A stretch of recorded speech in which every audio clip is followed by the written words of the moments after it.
नमस्कार मित्रों, स्वागत है आपका एक बार फिर आपके अपने YouTube channel Atharva tech classes पर। दोस्तों, ये हमारी soil mechanics and foundation engineering की चौथी क्लास है, जिसमें आज हम देखेंगे चैप्टर 2 यानी कि definition of soil and their relationship की कुछ काफ़ी इंपॉर्टेंट क्वेश्चंस को, जो कि आपकी एग्जाम की दृष्टि से भी काफ़ी इंपॉर्टेंट है। तो वीडियो को पूरा जरूर देखिएगा। और अगर अभी तक आपने अथर्व टेक क्लासेस को सब्सक्राइब नहीं किया है तो चैनल को सब्सक्राइब कीजिएगा। आज की क्लास का हमारा पहला क्वेश्चन है, a soil sample has a porosity of 50%. The specific gravity of solid is 3. What will be the unit weight of soil is 50% saturated? Assume unit weight of water is 10 kilonewton per meter cube. तो unit weight पूछा है soil का जो कि 50% saturated है। Question में अपन को given है पोरोसिटी यानी कि ईटा इज इक्वल टू दिया गया है 50%। स्पेसिफिक ग्रेविटी ऑफ सॉलिड यानी कैपिटल जी दिया है 3। और आप सभी जानते हैं void ratio is equal to होता है ईटा अपॉन 1 माइनस ईटा, तो इसकी वैल्यू पुट कर देंगे। तो 50% का मतलब आप सभी जानते हैं होता है 0.5। तो 0.5 अपॉन 1 माइनस 0.5 यानी कि 0.5 अपॉन 0.5। तो बॉयड रेशियो यानी स्मॉल ई की वैल्यू आपके पास आ जाएगी 1। अब बात की जाए अगर यूनिट वेट ऑफ सॉइल की, तो ये होगा gamma is equal to capital G plus S into E into gamma W upon 1 plus ई।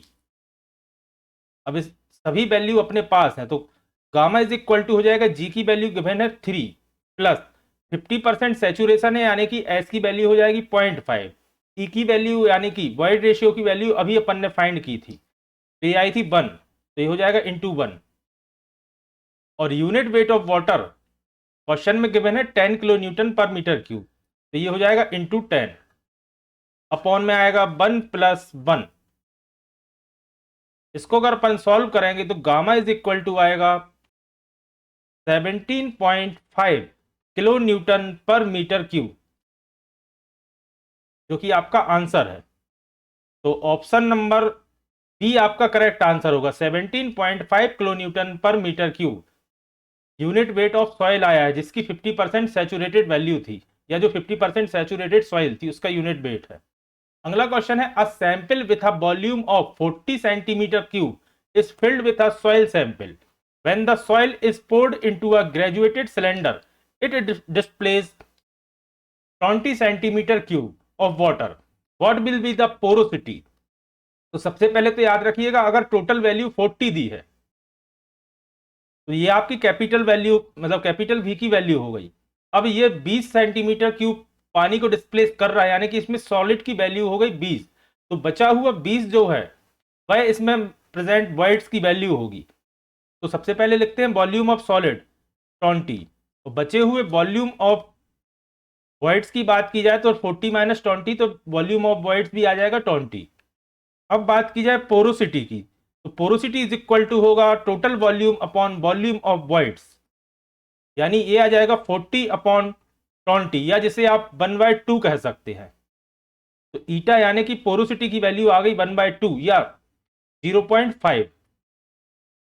तो ऑप्शन में पॉइंट में वैल्यू दी है तो ऑप्शन नंबर ए आपका करेक्ट आंसर होगा 0.5। ईटा यानी कि पोरोसिटी की वैल्यू है, जो कि क्वेश्चन में पूछा गया था। अगला क्वेश्चन है, a saturated sample of soil has a water content of 35%। Adopt G is equal to 2.7 specific gravity of soil. what would be the approx dry unit weight in kilo newton पर metre cube? Dry unit weight पूछा है यानी कि gamma D is equal to हो जाएगा G into S into gamma W upon 1 plus E. अब यहां S की वैल्यू हो जाएगी 1 क्योंकि सैचुरेटेड सॉइल सैंपल है, तो एस की वैल्यू हो जाएगी 1 यानी कि सैचुरेशन है आपका 100% और 100% यानी कि एस की वैल्यू हो जाएगी 1। जी की वैल्यू क्वेश्चन में गिवन है 2.7, लेकिन अपने पास बॉयड रेशियो यानी कि स्मॉल ई की वैल्यू नहीं है, तो पहले अपन को बॉयड रेशियो निकालना पड़ेगा। तो इनका रिलेशन आप सभी जानते हैं, e into s is equal to होता है जी इंटू डब्ल्यू। अब अपने पास एस की वैल्यू है, जी की वैल्यू है, डब्ल्यू की वैल्यू इन्होंने दिया है 35% वाटर कंटेंट यानी कि 0.35 डब्ल्यू की वैल्यू हो गई। तो ई इज इक्वल टू हो जाएगा G into W upon S, S आ जाएगा अपॉन में। वैल्यू पुट करेंगे तो 2.7 दी है जी की वैल्यू, इंटू 0.35 है वाटर कंटेंट 35%, और एस की वैल्यू 100% सेचुरेटेड है तो 1 हो जाएगी। मतलब 2.7 इंटू 0.35 को अगर आप इंटू करेंगे तो ई इज इक्वल टू आ जाएगा 0.94, 0.945। तो ई इज इक्वल टू 0.94 अपन क्वेश्चन में अडॉप्ट कर लेंगे। अब अपन सभी वैल्यू पुट कर देते हैं, तो gamma D is equal to हो जाएगा जी इंटू एस की वैल्यू 1 है तो गामा डब्ल्यू डायरेक्ट लिख देते हैं अपॉन 1 प्लस ई। सभी वैल्यूज पुट करेंगे, 2.7 इंटू गामा डब्ल्यू की वैल्यू अगर क्वेश्चन में नहीं दी है तो याद रखिएगा अडॉप्ट की जाएगी 9.81, और 1 प्लस ई की वैल्यू अपन ने अभी निकाली 0.94। इसे अगर आप सॉल्व करेंगे तो आपको मिलेगा 13.56 के अप्रॉक्स किलो न्यूटन पर मीटर क्यूब, जो कि है ड्राई यूनिट वेट की value, dry unit weight of soil की वैल्यू। तो option number most close option आपका ऑप्शन नंबर ए है 13.40, यानी ऑप्शन नंबर ए आपका करेक्ट आंसर होगा 13.40। आइए बढ़ते हैं अपने अगले क्वेश्चन की तरफ। अगला क्वेश्चन दिया है, a soil sample has a void ratio 0.5, it's porosity will be close to. तो पोरोसिटी यानी कि ईटा इज इक्वल टू आप सभी जानते हैं void ratio upon 1 plus void ratio होता है। वॉइड रेशियो की वैल्यू इन्होंने दी है 0.5, तो वैल्यू पुट कर देंगे तो 0.5 अपॉन 1 प्लस 0.5 तो आ जाएगा 0.5 अपॉन 1.5। इसे अगर आप सॉल्व करेंगे तो आपको मिलेगा 1/3, या जिसे आप 0.33 कह सकते हैं। ईटा की वैल्यू आ गई 0.33, और यही पोरोसिटी आपसे क्वेश्चन में पूछी थी 0.33, यानी कि 0.33 का मतलब होता है 33%। तो ऑप्शन नंबर डी आपका करेक्ट आंसर होगा 0.33, या फिर इसे आप 33% कह सकते हैं। ऑप्शन नंबर डी आपका करेक्ट आंसर होगा। अगला क्वेश्चन है, fully saturated clay sample has mass 101.5 gram and volume 50 centimetre cube. After oven drawing the clay has mass 84.9 gram. Assume that the volume does not change during drawing, what will be the porosity. इस line का विशेष याद रखिएगा, इन्होंने कहा है कि dry करने के बाद वॉल्यूम में कोई चेंज नहीं आया, सिर्फ उसके मास में चेंज आया है, और इसकी पोरोसिटी पूछी गई है। तो सबसे पहले अगर अपन गामा सैचुरेटेड निकालेंगे तो ये आ जाएगा 101.5 अपॉन वॉल्यूम यानी 50। इसे सॉल्व करेंगे तो आएगा 2.03 ग्राम पर सेंटीमीटर क्यूब, या जिसे आप सीसी लिख सकते हैं। फिर गामा ड्राई अगर अपन निकालेंगे तो ये लिखा है, दिया गया है 84.9, इसका जो मास है अपॉन वॉल्यूम आएगा 50, क्योंकि वॉल्यूम चेंज नहीं होगा इन्होंने कहा है। इसे अगर आप सॉल्व करेंगे तो आपको मिलेगा 1.69 ग्राम पर सेंटीमीटर क्यूब या क्यूबिक सेंटीमीटर। इसके अलावा ड्राई यूनिट वेट का एक फॉर्मूला और होता है, याद रखिएगा, गामा बी अपॉन 1 प्लस डब्ल्यू, क्योंकि अपन को ई की वैल्यू निकालने के लिए डब्ल्यू की वैल्यू निकालना जरूरी है। तो इसे अपन अगर शिफ्ट करेंगे तो ये आएगा इस तरफ और गामा डी आ जाएगा अपॉन में। ये हो जाएगा 1 प्लस डब्ल्यू is equal to gamma b upon gamma d. 1 को भी इस तरफ ले जाएंगे तो डब्ल्यू इज इक्वल टू हो जाएगा gamma b upon gamma d minus 1। अब गामा बी की वैल्यू भी अपने पास है, गामा बी यानी गामा सैचुरेटेड की, और गामा डी की भी वैल्यू अपने पास है, तो सभी वैल्यूज को पुट कर देंगे। ये आएगी, ये आई थी 2.03 अपॉन 1.69 गामा डी की, और माइनस 1। इसे आप सॉल्व करोगे तो W इज इक्वल टू आ जाएगा 0.195। अपने पास W की वैल्यू आ गई।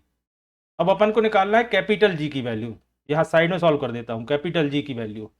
तो एक और फॉर्मूला होता है, gamma D is equal to होगा G into gamma W upon 1 plus E. इधर इसको 1 प्लस ई को भेज देंगे ऊपर और गामा डी आ जाएगा नीचे, तो 1 plus e is equal to हो जाएगा G इंटू गामा डब्ल्यू की वैल्यू लिखेंगे, पुट करेंगे 1 अपॉन गामा डी की वैल्यू दी गई है 1.69, जो कि अपन ने अभी फाइंड की थी गामा डी की वैल्यू। तो G इज इक्वल टू हो जाएगा 1.69 इंटू ब्रैकेट में 1 प्लस ई, ये आ गई G की वैल्यू अपने पास। अब एक रिलेशन अब अपन सभी जानते हैं, E into s is equal to होता है कैपिटल G इंटू डब्ल्यू। तो सभी वैल्यूज पुट कर देंगे तो आ जाएगा E इंटू एस की वैल्यू है 1 क्योंकि फुली सैचुरेटेड है। G की वैल्यू अपन ने अभी फाइंड की 1.69 ब्रैकेट में 1 प्लस ई इंटू डब्ल्यू की वैल्यू अपन ने फाइंड की थी 0.195। इसे अगर अपन सॉल्व करेंगे तो इंटू 1 है तो ई बचेगा, ई इज इक्वल टू, इसे अगर आप सॉल्व करोगे तो आपको वैल्यू मिलेगी 0.495। ये आ गई आपके पास वॉइड रेशियो यानी कि ई की वैल्यू। अब पोरोसिटी आप सभी जानते हैं, ईटा इज इक्वल टू होता है void ratio upon 1 plus void ratio यानी ई अपॉन 1 प्लस ई। तो सभी वैल्यूज को पुट कर देंगे, यहां कर देता हूं। पोरोसिटी इज इक्वल टू होता है ई अपॉन 1 प्लस ई। ई की वैल्यू यानी वॉइड रेशियो की वैल्यू अपन ने अभी फाइंड की 0.495 अपॉन 1 प्लस 0.495। इसे अगर आप सॉल्व करेंगे तो आपको वैल्यू मिलेगी 0.3314, या जिसे आप परसेंट में 33.1% लिख सकते हैं पोरोसिटी की वैल्यू। और यही क्वेश्चन में पूछा था, तो मोस्ट सूटेबल आंसर रहेगा आपका ऑप्शन नंबर ए 33.8%। इस तरह से आप क्वेश्चन को सॉल्व कर सकते हैं। इसमें अपन को कुल मिला के ये करना था कि जो लास्ट में जो फॉर्मूला अपन ने वैल्यू लिखी है, ये कंडीशन है जो इसमें क्वेश्चन में अपने पास सिर्फ एक वैल्यू थी कि सैचुरेटेड है यानी कि एस की वैल्यू 1 होगी। उसके बाद अपन को डब्ल्यू की वैल्यू निकालना थी, जी की निकालना थी और ई की निकालना थी। तो सबसे पहले तो अपन ने जो विभिन्न वैल्यू थी, गामा सैचुरेटेड और गामा ड्राई की वैल्यू थी, वह निकाली मास अपॉन वॉल्यूम से। उसके बाद अपन ने डब्ल्यू की वैल्यू निकाली जो कि है वाटर कंटेंट, तो 0.19 आ गई डब्ल्यू की वैल्यू आपके पास। उसके बाद वाटर कंटेंट की मदद से अपन ने निकाली स्पेसिफिक ग्रेविटी की वैल्यू, फिर निकाली वॉइड रेशियो की, यानी कि तीनों वैल्यू अपन ने फाइंड कर ली। तो चौथी वैल्यू जो कि पोरोसिटी इज इक्वल टू होता है ई अपॉन 1 प्लस ई, इसमें पुट कर देंगे तो आपका आंसर आ जाएगा। अगला क्वेश्चन है, अब बोरो पिट soil has a dry density of 17 kilonewton per meter cube. How many cubic meter of the soil will be required to construct an embankment of 100 meter cube volume with a dry density of 16 kilonewton per meter cube? इसमें दो dry density दी है तो अपन gamma D1 से और gamma D2 से इसे denote कर देते हैं। D1 अपन मान लेते हैं 17 किलोन्यूटन पर मीटर क्यूब दी गई है और D2 है 16 किलोन्यूटन पर मीटर क्यूब। के अलावा दो वॉल्यूम की वैल्यू रहेगी, तो V2 इन्होंने दी है, V1 अपन को फाइंड करना है और V2 दी गई है 100 मीटर क्यूब, यानी कि 100 मीटर क्यूब का एम्बैंकमेंट बनाने के लिए जिसकी ड्राई डेंसिटी 16 किलो न्यूटन पर मीटर क्यूब है, अगर 17 किलो न्यूटन पर मीटर क्यूब की होगी तो उसके लिए कितना वॉल्यूम चाहिए पड़ेगा, ये चीज इन्होंने क्वेश्चन में पूछी है। इसके अलावा एक रिलेशन अपन और जानते हैं कि गामा डी डायरेक्टली प्रोपोर्शनल होता है, सॉरी इनवर्सली प्रोपोर्शनल होता है वॉल्यूम के, यानी कि gamma D is proportional to 1/v। तो सभी वैल्यूज को इस रिलेशन से अपन पुट कर देंगे, gamma D1 upon gamma D2 inversely proportional होता है तो अपोजिट आएगा, तो ये आ जाएगा V2 अपॉन V1। सभी वैल्यूज को पुट कर देंगे। गामा D1 की वैल्यू गिवन थी अपने लिए 17 और गामा D2 की थी 16 इज इक्वल टू V2 दिया है 100 और V1 अपन को फाइंड करना है। इसे सॉल्व करेंगे तो अपना V1 इज इक्वल टू आ जाएगा 16 इंटू 100 अपॉन 17। इसे आप सॉल्व करेंगे तो आएगा 94.11 metre cube, 94.11 metre cube V1 की वैल्यू जो कि फाइंड करना थी। तो ऑप्शन नंबर बी आपका करेक्ट आंसर होगा, 94 मीटर क्यूब। अगला क्वेश्चन है, bulk density of a soil equal to, option है total mass of soil upon total volume of soil. Bulk density की बात की जा रही है, mass of solids upon volume of solids, mass of solids upon the total volume of soil, या dry density of soil. तो याद रखिएगा बल्क डेंसिटी यानी कि gamma t is equal to होता है कैपिटल W अपॉन V यानी कि total mass of soil upon volume of soil. तो ऑप्शन नंबर ए आपका करेक्ट आंसर होगा। इसके अलावा याद रखिएगा इसमें होता है solid particles plus water per unit volume, यानी कि अगर अपन इस W को समझने की कोशिश करें तो ये होगा WS प्लस WW, यानी कि अमाउंट ऑफ सॉलिड और amount of water upon volume of solid plus volume of water. इस चीज को याद रखिएगा, अगर न्यूमेरिकल में कहीं जरूरत पड़ जाए तो इस तरह से इसे आप सॉल्व कर सकते हैं। इसके अलावा याद रखिएगा बल्क डेंसिटी होता है total mass of solid upon total volume of soil. अगला क्वेश्चन है soil is considered as, option है 2 phase system, 3 phase system, single phase system या नो फेज सिस्टम। तो आप सभी जानते हैं सॉइल होता है 3 फेज सिस्टम। यहां सबसे ऊपर में रहेगा एयर, फिर रहेगा वाटर, इसके बाद रहेगा सॉलिड। तो सॉइल एक 3 फेज सिस्टम है, यानी कि ऑप्शन नंबर बी आपका करेक्ट आंसर होगा। बाकी इस फेज डायग्राम के बारे में भी अपन आने वाली क्लासों में डिस्कस करेंगे, इससे भी एक क्वेश्चन आपके एग्जाम में आता है। अगला क्वेश्चन है saturated unit weight of soil is the ratio of. तो याद रखिएगा ये होता है bulk unit weight of soil when it's fully saturated, यानी कि ऑप्शन नंबर ए आपका करेक्ट आंसर होगा। अगर बल्क यूनिट वेट की बात की जाए तो ये होगा gamma t is equal to G plus S into E, bracket के बाहर gamma W upon 1 plus e. ये हो गई बल्क यूनिट वेट की बात। अब अगर सैचुरेटेड यूनिट वेट की बात की जाए, मतलब जहां एस की वैल्यू 1 होगी क्योंकि सैचुरेशन 100% होगा, तो ये हो जाएगा gamma saturated is equal to G plus, यहाँ एस की जगह पे आ जाएगा 1 तो डायरेक्ट आता है ई, याद रखिएगा जी प्लस ई ब्रैकेट के बाहर gamma W upon 1 plus E. अब ड्राई की अगर बात की जाए तो सैचुरेशन यानी कि एस की वैल्यू हो जाएगी 0, gamma D is equal to, ये ड्राई यूनिट वेट है याद रखिएगा, एस की वैल्यू अगर 0 होगी तो इस फॉर्मूले में आप देखिएगा पहले में अपन ने यहाँ एस की जगह 1 रखा तो ये आ जाएगा जी प्लस ई, कहाँ सैचुरेशन वाली कंडीशन में। अब ड्राई वाली कंडीशन में अगर आप एस की जगह पर 0 रखेंगे, इस एस की जगह, तो 0 इंटू ई यानी कि 0 हो जाएगा, मतलब ये वाला ई हो जाएगा 0, तो ब्रैकेट के अंदर बचेगा सिर्फ जी और ब्रैकेट के बाहर है गामा डब्ल्यू, यानी कि इंटू में आ जाएगा गामा डब्ल्यू अपॉन 1 प्लस ई। इन 3 फॉर्मूलों को आपको याद रखना है, इन तीनों में से एक ना एक से क्वेश्चन बिल्कुल कंफर्म है कि आपके एग्जाम में पूछा जाएगा। आप चाहें तो एक बार मैं फिर से इसे क्लियर करके लिख देता हूं।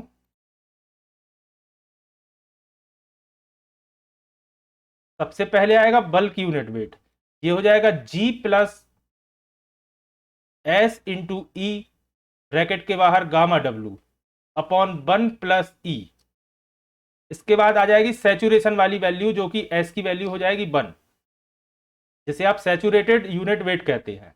ये हो जाएगा gamma saturated is equal to, s की जगह अगर अपन 1 रखेंगे तो जी प्लस ई ब्रैकेट के बाहर गामा डब्ल्यू अपॉन 1 प्लस ई।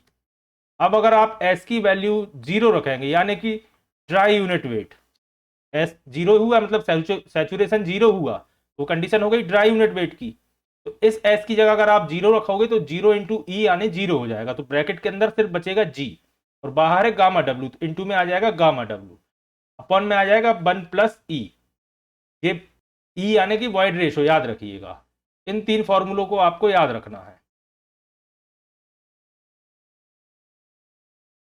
Dry unit weight, saturated unit weight और बल्क यूनिट वेट। अगला क्वेश्चन है degree of saturation in soil can be taken as, option है ratio of the volume of water to that of void in soils, ratio of water by weight to the dry solid weight, ratio of volume of water to the gross volume of the soil, या ratio of the weight of the water to that of the soil. तो याद रखिएगा degree of saturation यानी कि S is equal to होता है volume of water, ये v है, एक second, volume of water upon volume of voids यानी कि वी डब्ल्यू अपॉन वी वी, ये होता है डिग्री ऑफ सैचुरेशन। तो ऑप्शन के हिसाब से volume of water that of the void in the soil, तो ऑप्शन नंबर ए आपका करेक्ट आंसर होगा। Ratio of volume of water to that of voids in the soil, यानी कि volume of voids s is equal to v डब्ल्यू upon v v. अब इसी चीज को अगर परसेंट में पूछा जाएगा तो इंटू 100 हो जाएगा, वी डब्ल्यू अपॉन वी वी इंटू 100। इस कंडीशन को भी आपको याद रखना है। अगला क्वेश्चन है, a soil has a bulk density of 22 kilo newton पर metre cube and water content of 10%, the dry density of the soil is. Dry density पूछी है और बल्क डेंसिटी की आपको वैल्यू दी है, यानी कि गामा बी की वैल्यू दी है। तो गामा बी के फॉर्म में अगर अपन फॉर्मूला लिखें, ये होता है gamma D is equal to gamma b upon 1 plus डब्ल्यू। डब्ल्यू ये वाटर कंटेंट है। क्वेश्चन में याद रखिएगा, आपको जो गिवन कंडीशन है उसके अकॉर्डिंग आपको फॉर्मूला लगाना है। तो ये हो जाएगा gamma D is equal to 22 upon, यहाँ 22 दिए ना, 22 किलो न्यूटन पर metre cube, 22 upon 1 plus water content दिया है इन्होंने 10%। 10% का मतलब होता है 0.1। ये हो जाएगा 22 अपॉन 1.1। इसे आप सॉल्व करोगे आएगा तो 20 किलो न्यूटन पर मीटर क्यूब गामा डी, यानी कि dry density of soil 20 kilo newton पर मीटर क्यूब, यानी कि ऑप्शन नंबर बी आपका करेक्ट आंसर होगा। अब इन क्वेश्चंस की आपको अगर प्रैक्टिस करके जाएंगे तो आपको इतना सॉल्व करने की जरूरत ही नहीं है। क्वेश्चन में आप डायरेक्ट देखेंगे कि ये दी है गामा बी की वैल्यू 22 और डब्ल्यू की वैल्यू दी है 10%। 10% का मतलब आप सभी जानते हैं 0.1 होगा, और फॉर्मूला में 1 प्लस 0.1 होगा, तो 22 को अगर 1.1 से डिवाइड करोगे तो 20 आपकी वैल्यू आएगी। तो आप डायरेक्ट इसे सॉल्व कर सकते थे एग्जाम में। अगला क्वेश्चन है, the unit weight of a soil sample is 20 kilo newton पर metre cube and water content is 18%, the dry density of soil sample is. लगभग वही सेम क्वेश्चन है। Unit weight of soil sample दिया है 20 kilo newton पर metre cube, या जिसे आप बल्क यूनिट वेट कह सकते हैं। तो ड्राई डेंसिटी पूछी है, तो ये हो जाएगा गामा बी अपॉन 1 प्लस डब्ल्यू। लगभग वही सेम क्वेश्चन है। ऊपर में आ जाएगा 20 अपॉन में आ जाएगा 1 प्लस 18% का होगा, मतलब 0.18। 20 अपॉन 1.8, जिसे आप सॉल्व करोगे तो आपको मिलेगा 16.95 के लगभग। तो ऑप्शन नंबर ए आपका करेक्ट आंसर होगा, 16.94। ऑप्शन नंबर ए आपका करेक्ट आंसर है। अगला क्वेश्चन है, a soil sample has a porosity of 40%, the void ratio of the soil will be. तो वॉइड रेशियो यानी कि small e is equal to, आप सभी जानते हैं, ईटा अपॉन 1 माइनस ईटा होता है। अब पोरोसिटी की वैल्यू मतलब ईटा की वैल्यू इन्होंने दी है 40%। 40% का मतलब होता है 0.4, याद रखिएगा। ऊपर में आ जाएगा 0.4, नीचे आ जाएगा 1 माइनस 0.4, 0.4 अपॉन 0.6। जिसे आप सॉल्व करेंगे तो आपको मिलेगा 0.66। 2 अपॉन 3 होता है 0.66। तो ऑप्शन नंबर ए आपका करेक्ट आंसर होगा। तो आज की क्लास में यही समाप्त करता हूं। आशा करता हूं आज की क्लास आपके लिए पसंद आई होगी। अगर आज की क्लास आपको पसंद आई है तो वीडियो को लाइक करें, कमेंट जरूर करें, और अगर अभी तक आपने अथर्व टेक क्लासेस को सब्सक्राइब नहीं किया है तो चैनल को सब्सक्राइब करें और ज्यादा से ज्यादा लोगों तक शेयर करें। जल्दी ही फिर हाजिर होता हूं मैं अपनी अगली क्लास के साथ। धन्यवाद।